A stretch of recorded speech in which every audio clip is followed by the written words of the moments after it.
The Fabulous 413 podcast is funded by the UMass 5 College Credit Union, dedicated to creating access to financial well-being for local people, businesses, and communities. Insured by NCUA, umass5.coop. The Fabulous 413 podcast is funded by Real Pickles, a worker-owned cooperative in Greenfield, producing organic fermented vegetables sourced from Northeast farms. More information at realpickles.com. Welcome to the Fabulous 413. I'm Khalees Smith. And I'm Monty Belmonte. Later in the show, we'll explore a film that will be shown at the Unitarian Society of Northampton in Florence as we speak with the director and executive producer of the documentary, What I Want You to Know, which looks at the experiences of combat veterans that have served in post-9/11 conflicts. But first, we head to a corner of Springfield that's not even really supposed to be Springfield to see how a local CDC is turning a quarter-acre of brown soil in Indian Orchard into something green for the community. It's time for another Local Hero Spotlight with Jennifer Kaur, the new executive director of CISA, and we are in Indian Orchard, the neighborhood of Springfield, Massachusetts, at Wellspring Harvest's greenhouses. What's your name? Fred Rose. What do you do with Wellspring? So I co-direct the Wellspring Cooperative, which is a CDC that developed the Wellspring Harvest Greenhouse. Community Development Corporation, not a Center for Disease Control. No, there are no diseases. Hopefully.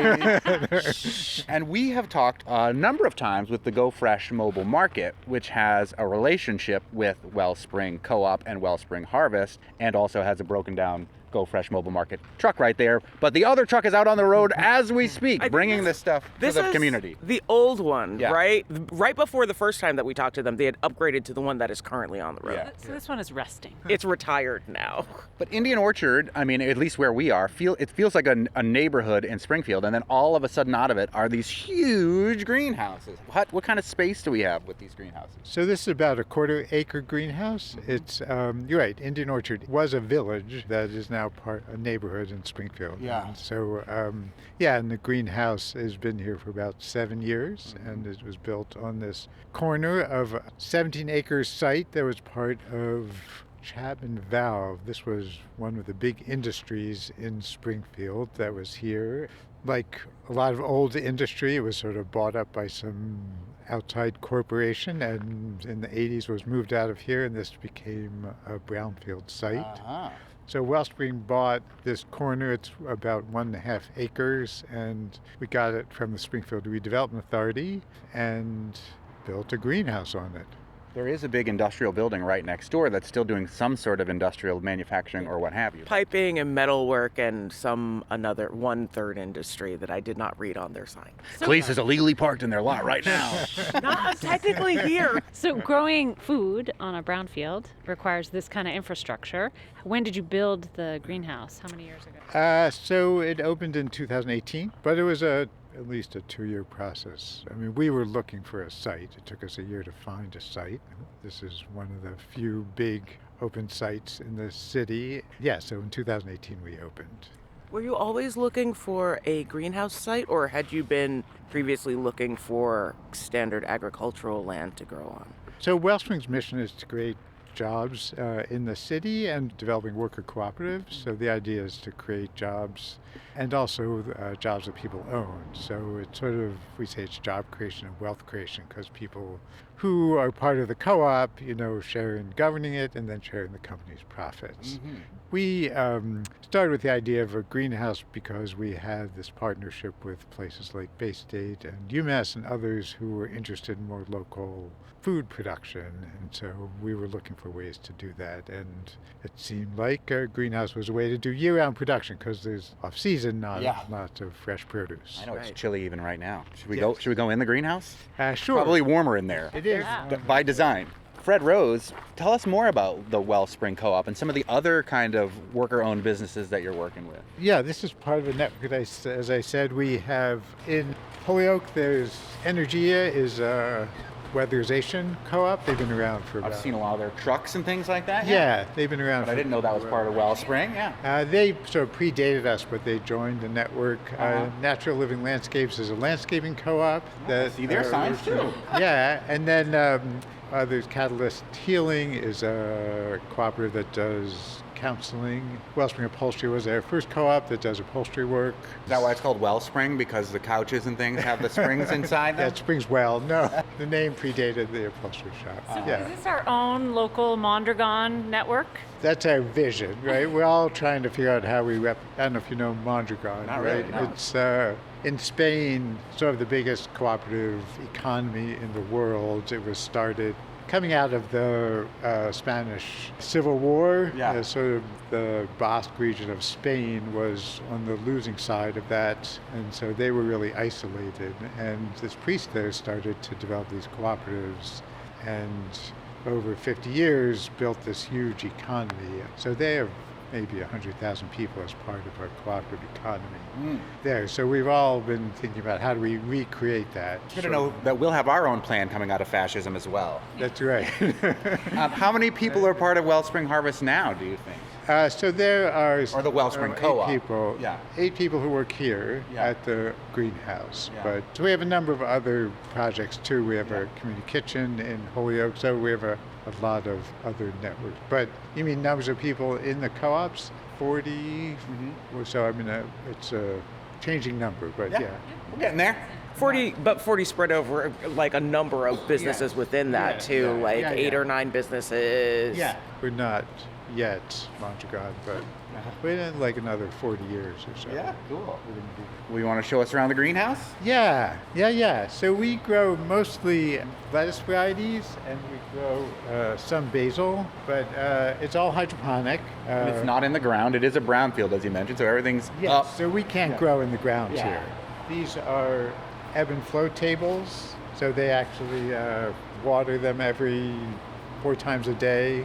So they're seated in these. This is kind of a foam, sort of like the foam that you use for decorating, like flower decoration. Like florist foam. Yeah, it's a kind of a version of that.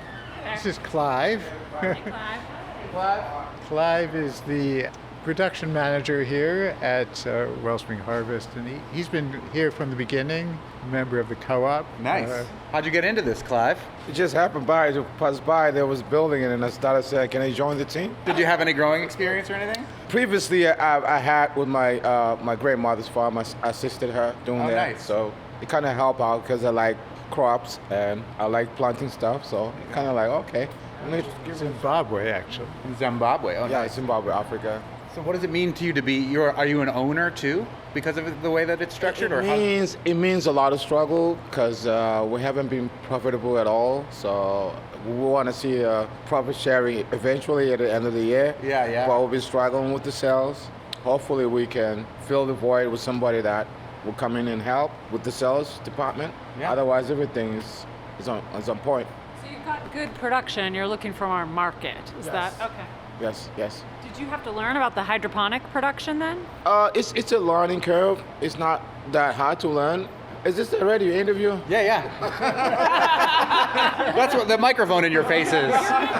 Are you okay with that? I'm okay. Oh, yeah, okay, good. So tell us about what's going on over here, the little start. This little stuff right here, it's where basically where everything starts here. Yeah, from seeding trays, as you can see, it's like a rotational thing. Every week we have to have a tray of seeds. We start here 2 weeks, and then we'll bring them out there. Everything's a 6-week rotation, right? 2 weeks from here, and 2 weeks from the first row, and to the main table is another 2 weeks. So we know But that. after 6 weeks, is it ready to be shipped out and? It's ready, but sometimes we face, like, especially in this time of the weather, there's not enough sunlight, so we do take up to 6-7 weeks.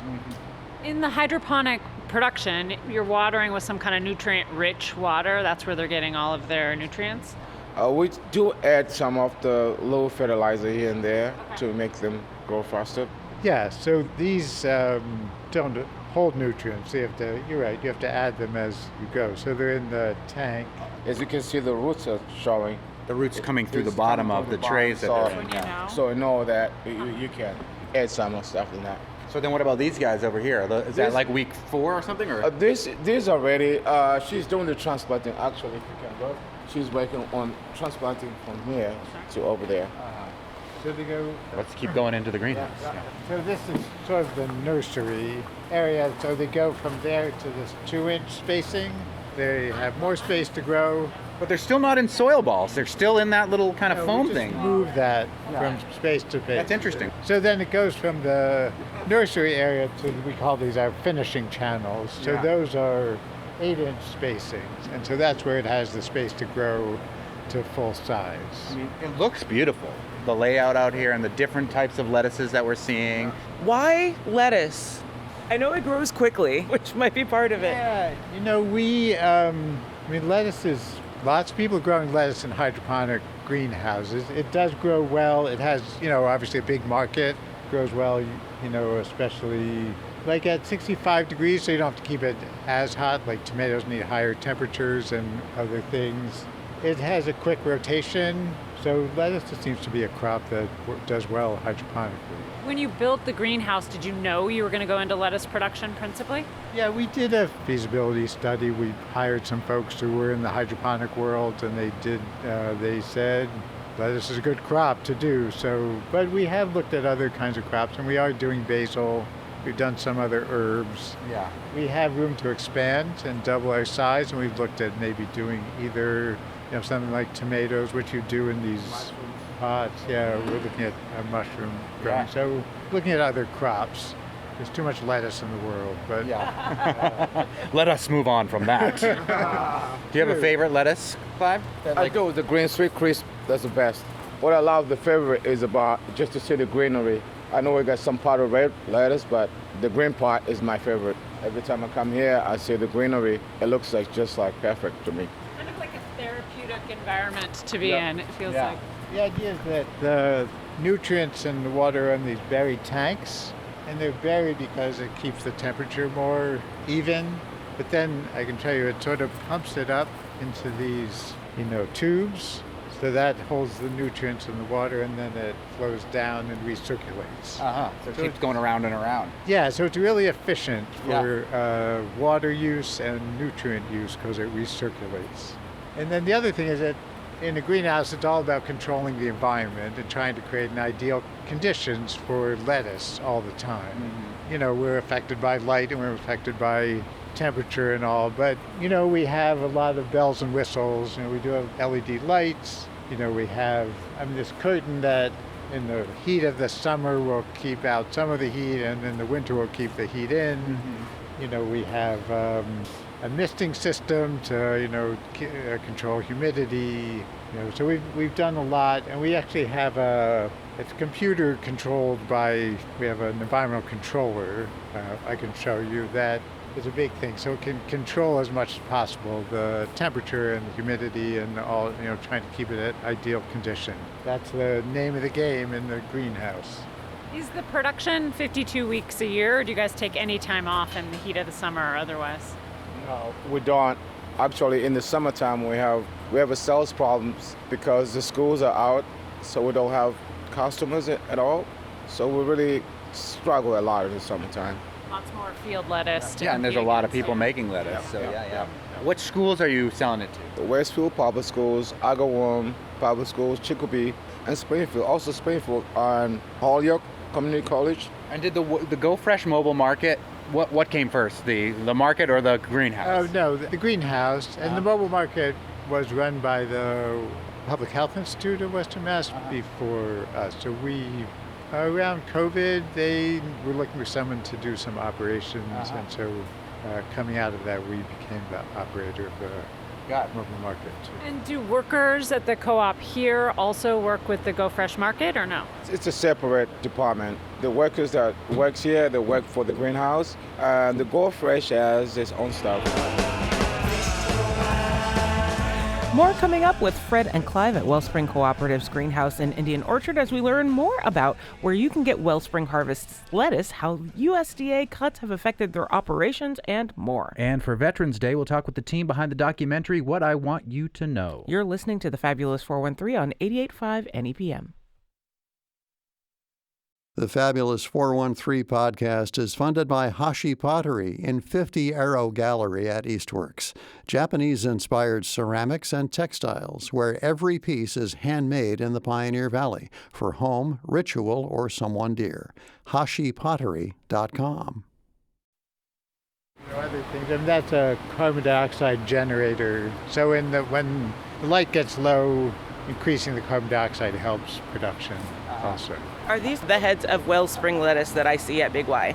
Yeah, Wellspring Harvest lettuce. Yeah, so we sell a lot through Big Y, through their warehouse, and we've been delivering to 15 local stores. Yeah, so we sell it in the clamshells. Yes. Oh, yeah, nice. Recyclable, so that's good. Yeah. We're at Wellspring Harvest in Indian Orchard inside their greenhouse.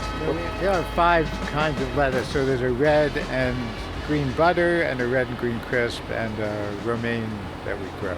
Yeah. Getting red lettuce red is a Is it challenging hydroponically to make red lettuce red, or? It's all about the light. So actually, there's somewhat different light you use for red Really? lettuce. We're in the process of insulating the greenhouse as much as we can to try to save energy. Energy is the big, in the winter, huge. Is this sort of like the packaging area? Yeah, so we bring the product here and package it. It's either sold in bulk for institutions or in clamshells. And then we can store it, we refrigerate, and we have our own refrigerated truck to deliver. So we're pretty independent that way. Sorry, I'm fascinated by this giant tube over our heads. So that's to distribute the heat or the air. How are you heating the greenhouse when you need to? So we have these propane heaters, gas heaters, so we have natural gas. Not the most efficient for growing, it's the cheaper way to do it, because we have to heat the whole area in order to heat the product, so that's not ideal. Do the worker owners take on some of the debt, or is there any debt associated with this building? I'm just thinking it's a lot of infrastructure. Do the worker owners hold some of that? There's a lot of debt, but it's owned by the business, not by the individual. So that's important, right? If you become a member of the co-op, you don't take on all the debt. But you have to buy into the co-op to be part of the co-op? Yeah, so people pay $1,000 to be part of the co-op. It's something to have a share. Yeah. And that you can pay off like $10 pay period, so it's over time. So you don't have to pay it all in one lump sum either. So if it was too big a barrier to cross to be part of it, you can still become a part of it. Yeah, and then you get that back when you leave. Like a safety deposit. Do you find that folks stay for a long time? So we have a core of people who've been here a long time, and then, there's been some rotation of other folks. Let's move away from this big giant blower. Is that going to make your editing green? It'll make it sound like we're really in a greenhouse, which we are. Do most of the folks who are worker owners have agricultural backgrounds, or is it entirely new for lots of those folks? I would say it's fairly new for them. Learning experience, I guess, for them. But so far, so good. I'm imagining that your grandmother's farm in Zimbabwe is much different than a greenhouse in Indian Orchard in Springfield. A hydroponic greenhouse. Yeah, hydroponic. So what little gems of knowledge do you take from your grandmother's to bring here to the greenhouse? You know what? That's a good question. As I said, I love the greenery. I like to water the crops. And it's like natural to me. This is just extra experience from outdoor farming experience to inside the greenhouse experience. I think everything matches the same unless it's just different technology. Mm-hmm. That's cool. And encouraging, honestly. Yeah. Most of the people, live in the neighborhood, live nearby. That's one of the goals for Wellspring, one of the reasons to put it in the city. Local residents, local opportunity to work in a locally grown in the greenhouse in this neighborhood.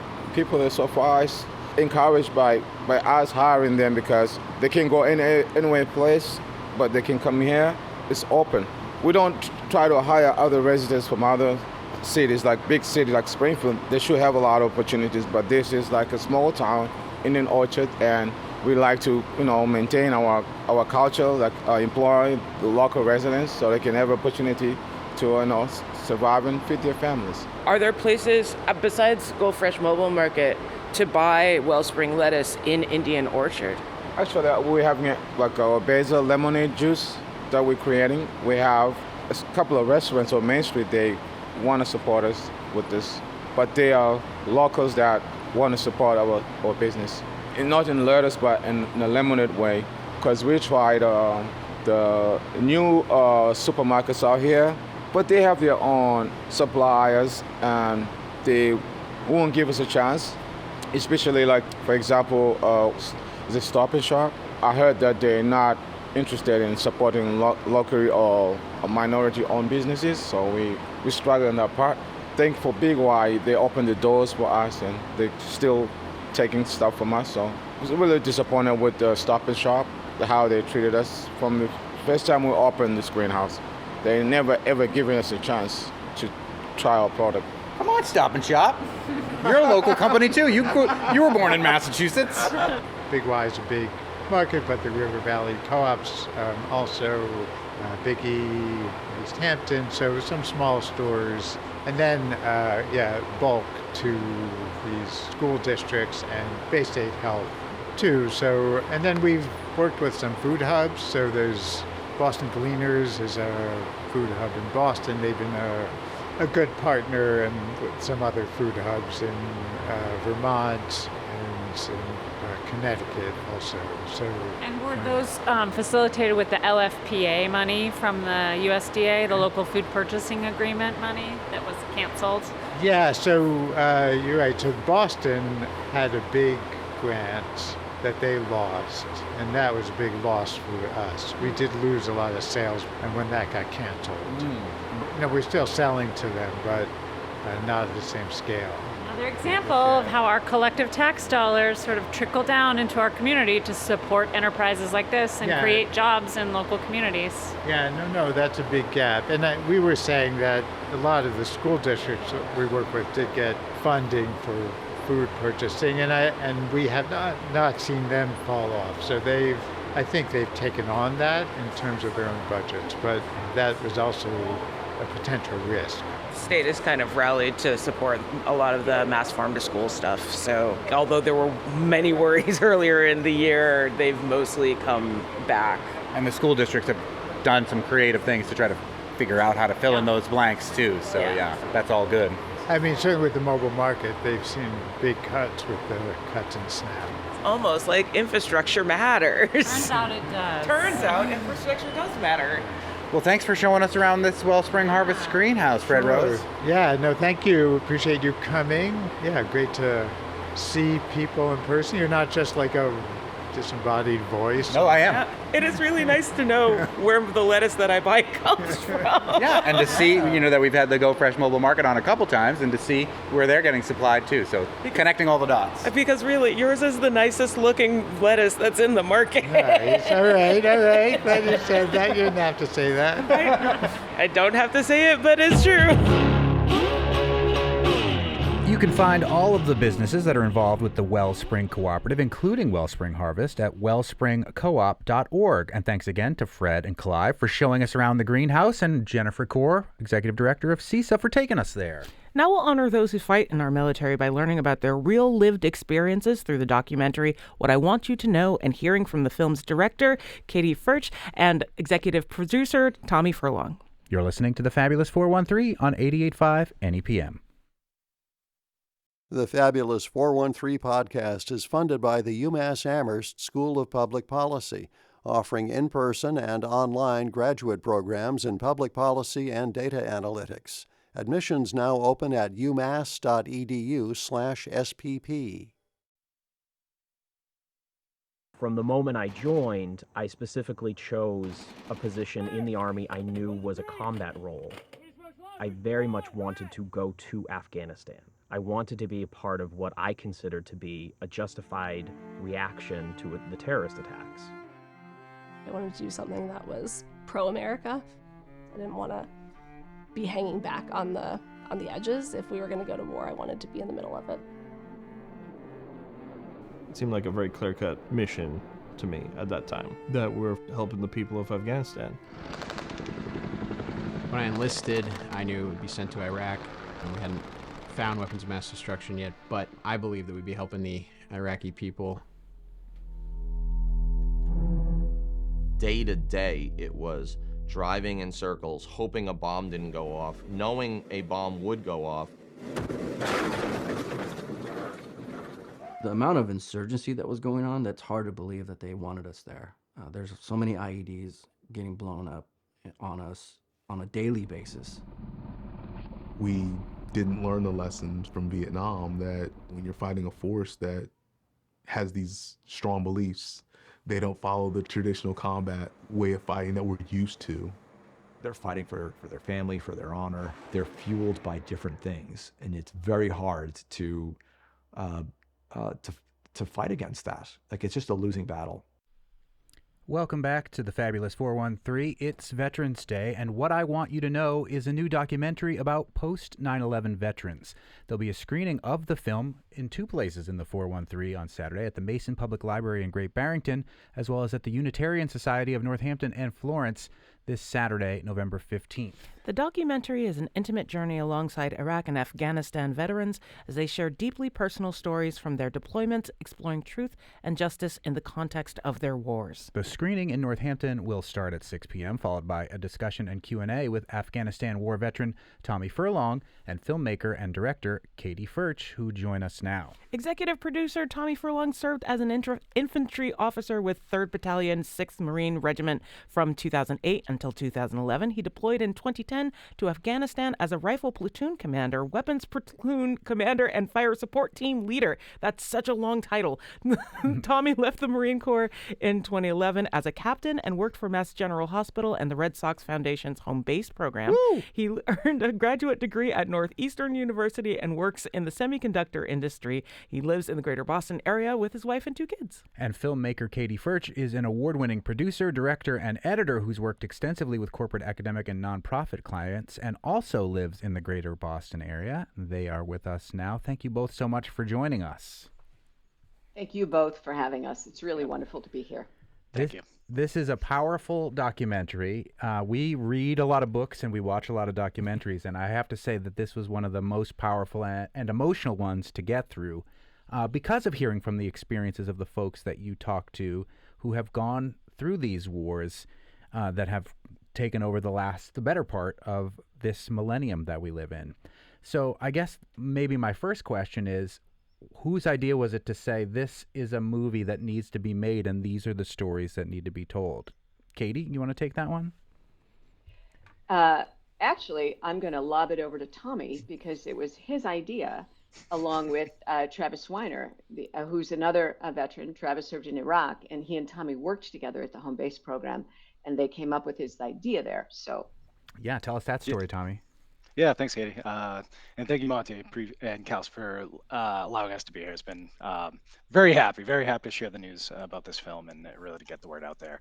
But this came about really, Travis and I, the other executive producer, were we were both working at the home base program and assisting veterans with post-traumatic stress, traumatic brain injury. This organization specifically treated post 9/11 veterans for the invisible wounds of war, really the wounds that were new to the VA, and there were gaps. So the organization was created to really cover the gaps. And there were a lot of incentives for it that really helped out veterans. Like if you didn't have insurance, there was no cost. Treated the family as well, which wasn't a resource through the VA. So there's some really great things happening there. But as Travis and I kind of went through our time at home base, we started to pick up on some trends, really, and things that really just, I think, angered us about the veteran space. It was that the raw stories, the real conversations that needed to be had were not being had, right? Home base does great work, but it is an organization. Their job is it's a nonprofit. They have to raise a lot of money to help the veterans that they treat.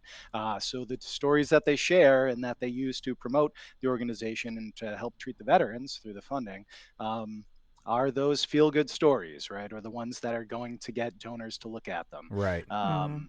And Travis and I felt, and the more we talked to the different veterans that came through the program, they all were saying the same thing, that wow, people really have no idea what is going on in Iraq and Afghanistan.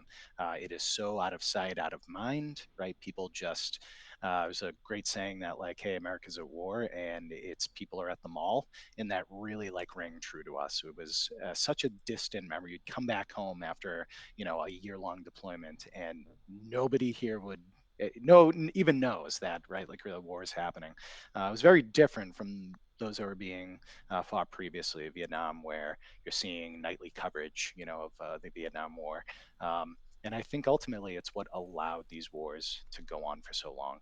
So veterans have struggled with sharing their stories and connecting with civilians. And really, we're trying to bridge that gap. We're trying to tell the real stories, provide raw information, but to really open up a conversation about this so that we can prevent this from happening again, right? We don't like forever wars. We don't want to have them.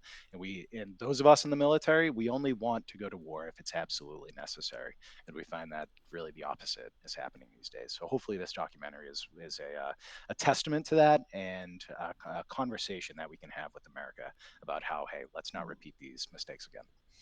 We're talking about the documentary that you have two opportunities to see in the 413 this coming Saturday, November 15th. It's called What I Want You to Know. It'll be at the Great Barrington Mason Public Library on Saturday, as well as the Unitarian Society of Northampton and Florence. And we're speaking with executive producer and veteran Tommy Furlong, as well as the filmmaker Katie Furch. You mentioned, Tommy, that this is a war that was being fought, or two wars really, where the American populace was at the mall while the veterans or the people who serving in the military were out doing these incredible, sometimes terrible things in Afghanistan and Iraq. But you are one of the folks who did serve, and I think when we think about Vietnam, many people have family members that were part of it. So they were all brought into the war, even though via the means of a family member. Personally, no one in my family served in Afghanistan or Iraq. So I think that's not an uncommon situation for many Americans. So it's easy to distance themselves from that. As a person who was sent over there to fight in those wars and then comes home to an America that forgets that you were there, emotionally, tell us what that was like for you as a human being to have to come back to an America that may have forgotten about what you had gone through over there. Yeah, I think it's really a surreal, reflection that you have, and kind of a conversation that you have with yourself. Um, there's a part of the film, I believe it's Garrett, but it may not be, but they talk about how you have to sort of shift your perspectives. When you're over there, you're in a war zone, horrible things happen.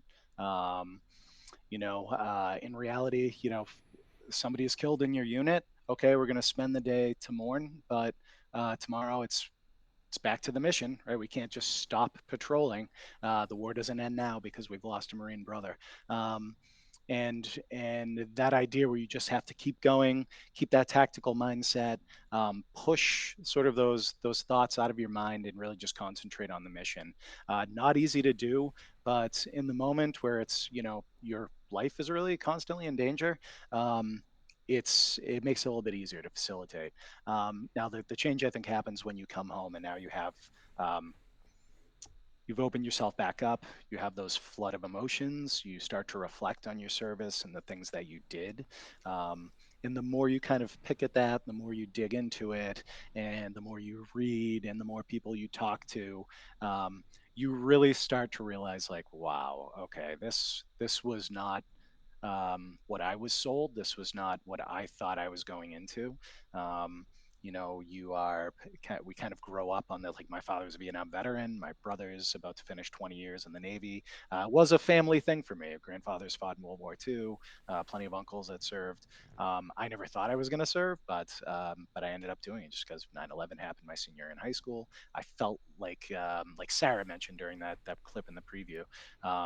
I didn't want to stand on the sidelines. I wanted to be part of it if America was going to do something. And unfortunately, that's been one of the hardest parts for me. And I know a lot of veterans is reflecting on the service, reflecting on the things that you had to do over there to stay alive, and trying to get a grasp on your humanity, like understanding who am I? Who am I really as a person? What are my ethics? What are my morals? How does that change when you send people to war? And ultimately, not you start to realize, like, that is, at least for me, not a person I want to be, not a person I ever want to be again. And it took a lot of time to kind of come to a conclusion there and work my way through that and be comfortable with the time that I spent in the military. So not an easy transition, and just the fact that we have a population where it is so kind of out of sight, out of mind. You come back and a lot of veterans feel alone. They have no one they can talk to. They may just know fellow veterans, and they don't want to burden their family members. And unfortunately, with a lot of veterans, especially in the infantry, there's this machismo you have to keep up. So even if you are struggling, they knew you as this warrior that's running and gunning in Afghanistan, and I don't want to let them know that now I'm suffering or I'm dealing with something. So it's all very hidden. It's all very personal. War is very personal. So it's hard. It's really, really hard to have those conversations. But you have to do it. You have to. You have to do the work yourself. It's why the name of the movie is perfect, What I Want You to Know, and that is executive producer of the film, Tommy Furlong, who was an infantry officer in the Marines from 2008 to 2011. I have so many questions about this movie. It was really an interesting and fascinating watch. Half of the movie is direct interviews with veterans who served in Iraq and Afghanistan, and a lot of this movie is footage from there that is like direct. It is explosions happening. It is a lot of gunshots happening. It is bodies. And like, where did that footage come from? How hard was it to obtain some of that to put, and how important was it to put that part of this conflict as part of your movie? Maybe that's a good question for Katie Furch, the director of the film. Mm-hmm. So how important was it for us to have authentic footage? It was critical. It was absolutely critical. Because if you don't show what these young people went through, if you don't surprise the audience with an IED explosion, the audience can take a sort of a remove. You can sort of sit back and you can listen to someone tell you what happened to them. And it's safer. You're in a safer space because you're separate from them. They went through it, not you. But if you start to show the things they went through, for example, there's a clip of a group of soldiers walking in Afghanistan. They're walking, there's walls on either side, they're walking, and all of a sudden somebody steps on an IED and bam. And then you see the rocks flying because he had a GoPro on his helmet, and you see him fall down, and then you hear him like just trying to breathe. And the effect that we're going for is to get people to understand that war is not just a story that veterans tell you when they come home. It's like, this is the kind of thing that happens to them. And it's very different from what you see in Hollywood when you have actors who are sort of dramatizing this particular story. It's like, that's entertainment. And this is totally different. And to understand that, you have to see what they're going through. You have to see an image of dead bodies lined up, covered with tarps, because we dropped a bomb in the wrong place. And people over there, the service people, servicemen and servicewomen, knew this was going on. And they know that that line of bodies was a mistake. Oops, people died because we made a mistake. So trying to connect the audience more with the actual experience, sort of closer than just listening to the stories being told. How hard was it to get that footage, and where did it come from? So some of it was hard to get, of course. The Department of Defense is funded by our taxpayer dollars. So the videos that they take are publicly available. But they're not going to put up for the public videos of terrible things happening, of course. They're going to show you people on patrol, and it all works out okay. And, like, these are our men and our women defending our country. So some of what you see is from the Department of Defense, but not the video of somebody stepping on an IED and getting blown up. So there was a lot of work went into trying to find those and to find the images that show exactly what really happened when things went bad.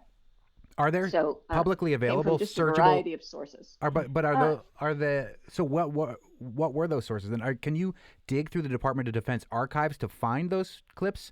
And the department is not highlighting the more negative stuff that happened, or did you have to find almost, I guess, surreptitious measures to get some of these other types of horrific things that are depicted in this? So the images of people who were injured and who were killed came from journalists who licensed them. The videos came from YouTube because this war is different from all the other wars because now people have GoPros and people are able to put it on their rifle or put it on their helmet and film what's actually going on. And, Tommy can speak to this a little bit. I don't think they're supposed to do that, but these are 18-year-old kids and somebody sends them a GoPro and guess what they're going to do with it. So this is like the only way that we can find out, we can get these authentic videos the way Vietnam correspondents were over there sending them home all the time. But we're not seeing any of that from official sources or from journalists because they're really, really controlled. But the source is the actual soldiers and the Marines who got the GoPro and they're taking the film and now they're putting it up on YouTube. I just want to add to an extra layer to that, is that half of the war was unavailable. Up until at least when I deployed in 2010, the war had been raging 10 years, and we don't have the technology we have today where everything's on camera, everybody has their phones. So even then, you're talking about some of the worst years of fighting and the lack of that, journalists or being able to see it on the news, a lot of that footage was just lost. So even the newer footage where, a lot of soldiers and, military veterans are capturing it, it's sort of on the back slope of those wars. So, we didn't catch a lot of Iraq 1, 2 on there. We didn't catch the early days in Afghanistan where like the very serious first boots on the ground that fighting was happening. So Katie just having to kind of just really mine through all of that information, really look for those key clips, and really kind of casting a wide net and working through references and other people that we knew. It was a lot of work. I'm sure we'll find some new war that we want to go into soon, and unfortunately there will be plenty of footage available when that does happen. It is interesting, too, that I think a lot of the public's perception of the Vietnam War changed because of the footage that was available on the nightly news. And this movie does a lot for these two wars, which are mercifully, to at least a certain extent, over after raging for such a long period of time. And you can see some of this footage in What I Want You to Know, a new documentary about post-9/11 veterans. There's a screening at the Mason Public Library in Great Barrington this Saturday, as well as the Unitarian Society of Northampton and Florence this Saturday. And let's take a little break here and come back and speak more with Infantry Officer, 3rd Battalion, 6th Marine Regiment, Tommy Furlong, as well as filmmaker Katie Furch behind this movie. You're listening to the Fabulous 413 on 88.5 NEPM. And tonight, I ride. The Fabulous 413 podcast is funded by Comfort Bagel, scratch-made artisan sourdough bagels, spreads, and sandwiches for breakfast or lunch on Main Street in Westfield and at their new location in Holyoke at 92 Race Street. ComfortBagel.com. The Fabulous 413 podcast is funded by Eastside Grill, celebrating 40 years in downtown Northampton, serving steaks, seafood, and American cuisine to the Pioneer Valley and beyond. Open Wednesday through Monday, eastsidegrill.com. We've taken out people planting roadside bombs. We've killed people changing tires. So we get it wrong sometimes. Start asking yourself a lot of questions about the things you've seen, the things you've done, the things you've experienced, and you start questioning yourself. What type of person am I really? Like, what are my morals or my ethics that I have the ability to, do the things I've done or experience the things I've experienced? When I joined the Marine Corps, when I went to Iraq, I felt like what I was doing was protecting America. Once I was in country and I saw how we were perceived on the ground, it made me wonder if we were actually making our country less safe. Were we creating more reasons for people to attack America because of what we were doing on the ground?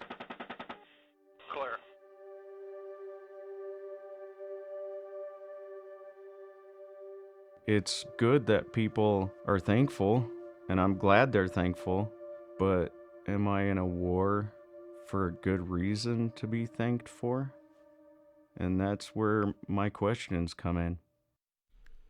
That is more from the trailer for the documentary What I Want You to Know, which you can see this Saturday, November 15th in Great Barrington and in Northampton. And we are speaking with the executive producer, Tommy Furlong, who is a veteran, as well as the filmmaker, Katie Furch. And it is Veterans Day, where a lot of people will hear the phrase, "Thank you for your service." And it brings up some very interesting questions, this hour-long documentary about that particular phrase. Tommy, when you hear about "Thank you for your service" as a former veteran and the executive producer behind this film, how does it make you feel? Yeah, it's a great question. I think you'll probably get 100 different answers if you ask 100 different veterans. I feel like I've changed a little bit on how I feel about this because I understand that when people thank you for your service, they're well intentioned. They want, they don't know how to maybe talk to a veteran, or maybe maybe they just don't know veterans, but they appreciate the sacrifice, right? It's the sacrifice and the service. Maybe they don't agree with the wars either, or maybe they have an opinion where they may differ from yours, but they appreciate it. The people who say that to you, they do appreciate it. And previously, it used to rub me the wrong way because I always saw it as sort of this passive way where people can just feel better about themselves because now they feel like they've done something. Oh, I thanked a veteran for my service. That means I care. But the reality is, the more people they meet, when they thank you, they really do mean it. So I think it's less about the people and more about the corporate side of it, and how veterans have been hijacked to this idea of patriotism and what it takes to be an American. And where people have good intentions, I think companies, businesses, whatever it is, they see dollar signs. So I can thank you for your service, while I'm also telling you, I always use this as an example, like, oh, we're at the Red Sox game and we're gonna have the Navy veteran come out and they're gonna throw out the first pitch, and everybody's clapping, and 10% of proceeds go to the Wounded Warrior Project for every Bud Light you drink, and everybody feels good, right? Everybody's doing their part, they're supporting veterans, and nothing gets solved, no conversations are had, we haven't changed our views about anything. It's a feel good moment for the sake of feel good moments. And I think the more of that I see, that's the stuff that really pisses me off. Because, okay, is it well intentioned? Maybe, but the reality is, like, it's mostly a publicity stunt, and a publicity stunt at the expense of veterans, because the cycle will just continue. We won't ask the tough questions. We'll just go to war and not give it a second thought. And when you come home, lucky you get to throw out that first pitch at the Red Sox game. It's honestly, it's just ridiculous. So when I see veteran programs out there or companies that support veterans, my first question is, okay, how are you supporting veterans? Is it through some meaningless initiative where you say you hire veterans but your metrics are terrible, or is it because you're trying to sell a certain product? Unfortunately, it's usually one of the latter. So less of a worry, I think, from people, and more of a skepticism from corporate America. So. That is Captain Tommy Furlong, who is the executive producer of What I Want You to Know, which you can see 2 times in Northampton this Saturday, in Great Barrington and in Northampton. Not to make this a question about turning in on oneself, but like, not everybody that serves in the military sees combat. I know somebody who went into the Navy to join the band, and did. So do you find that there's like a difference in the way that like those veterans who didn't see combat and those that did interact and have reactions to things like being thanked for their service?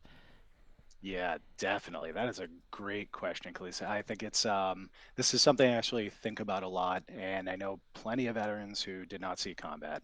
Um, So you have things like you could do a float where you're a medic and you float around South America, and we fix a bunch of children with cleft palates, and it is a feel good moment. It's a great thing that the military does, and that is their experience, and that's how they relate the military to America and the good things that we do. And you kind of juxtapose those two things where it's like, oh, I'm fighting based off of a lie, and I just lost 3 of my friends, and I think the military is a sham. And then you have the other side where it's like, well, I spent my time on a float, like helping people, and it's like it was one of the best experiences of my life. So it really just depends what you do, how you serve, who you are, and what capacity you serve. So Katie Firsch, who is the director of the film, in the 30 seconds we have left, what, as a non-veteran who's made this film, what's one important lesson that you have learned speaking to all these post 9/11 veterans?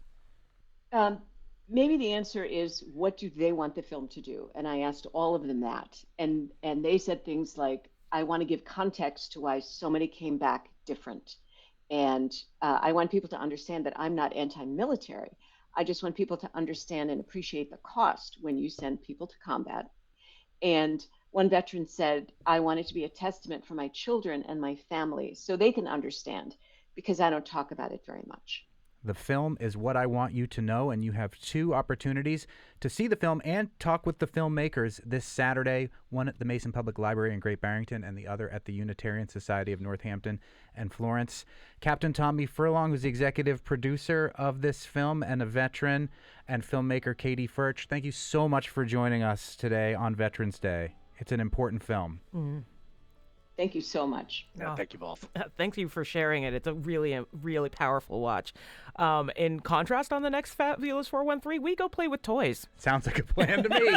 Plus, jazz legend Arturo Sandoval and the word nerd Emily Brewster from Merriam-Webster talking to us about dashes. I'm Monty Belmonte. I'm Khalees Smith. We'll talk to you tomorrow on the Fabulous 413.